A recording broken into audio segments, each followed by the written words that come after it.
Hey, boys and girls. Today we are actually going to go over your vocabulary words for the week again, and we're going to practice them this way this week, hopefully, because the more you are exposed to them in the same way, the more that you will remember them and learn them. So let's get started. Remember, your first word is the word expression, and it means a visual or verbal indication of emotions. So my example sentence is, I could tell that Sam was happy because he had a very happy expression on his face. So sometimes we show expressions on our face and people can tell how we're feeling. Sometimes our actions can be an expression and they can show how we're feeling. And a lot of the times, authors or illustrators in stories draw expressions on our characters' faces so that we can really see how they're feeling and what the words are telling us to see if the words and the pictures match up. Your next word is the word compare, and it means to find similarities and differences. So if you remember me saying, we often hear the word compare along with the word contrast, and that means that we find the way that two things are alike or the way that two things are different. So my sentence here is, my brother asked me to compare my Xbox to his PlayStation so we could see if they had anything in common. So you have to have more than one thing in order to compare. You can't compare an apple to itself. You're going to have to compare an apple to maybe another apple or an apple to another fruit to be able to tell if they have similarities or things that make them different. Your next word is the word conclusion, and it means the result, the end, or the finish of something.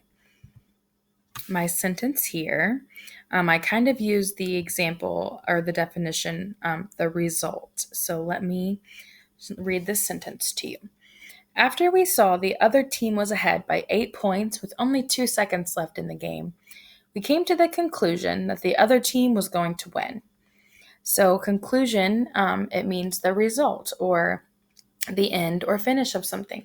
So we could tell that since there was only 2 seconds left and the other team was beating us by 8, that we probably weren't going to win that game.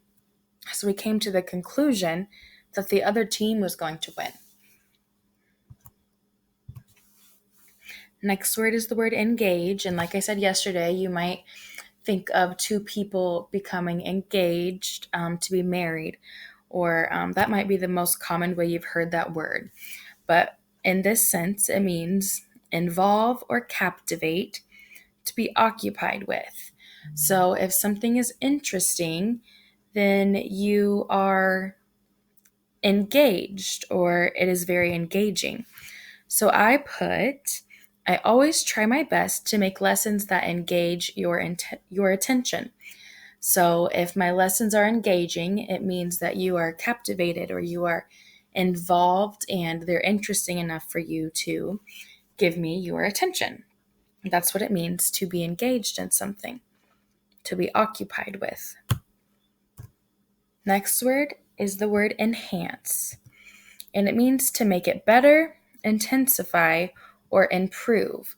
So when we enhance something, we are making it better, we are making it more intense or more enjoyable or just overall better. So my sentence example here is, the Christmas lights outside the house helped enhance the Christmas cheer at our house. So basically, we didn't really have very much Christmas cheer before we got our Christmas lights hung up. But now that we have the lights hung up, it has enhanced our Christmas spirit. So it's made it better. We have more Christmas spirit and it improved how excited we are for Christmas. That is the final word this week.